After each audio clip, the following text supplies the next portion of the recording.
when I first learned about Iran, like most people, I was exposed exclusively to stuff like this.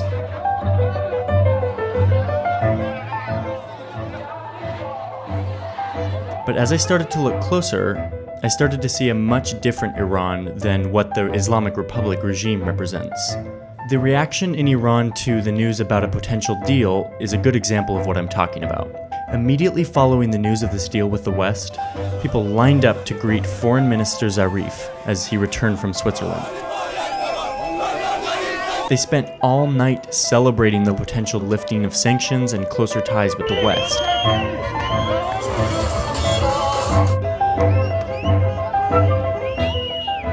So what's going on here? Is Iran this, or is it this? A while back I reached out to 25 Iranians on Facebook. These were people between the ages of 21 and 35 who lived all over the country. I started following them and realizing that they were totally normal people. They posted cat videos and took pictures of their food and talked about clothes and sports and took plenty of selfies. I never once saw a dogmatically religious post, and I certainly never saw anything anti-Western.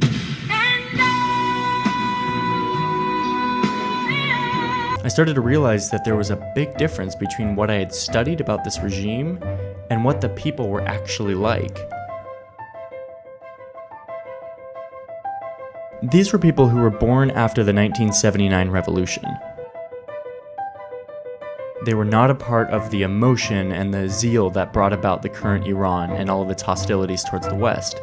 Instead, they grew up in an environment of increasing seclusion from the world on one hand, while gaining huge access to the world through the internet on the other hand. So in today's Iran, people are less likely to hate Americans. In my effort to befriend Iranians on Facebook, I didn't have a single person reject my friend requests. In fact, most of them sent me a message telling me how happy they were to connect and how they would love to talk more about our different cultures. Politics wasn't a big part of this conversation.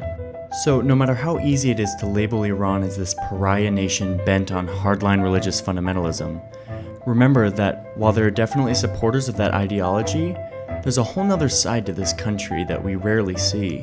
Most Iranians are normal people living normal lives. They want to connect, they want to feel safe, and they want peace as much as you and I do.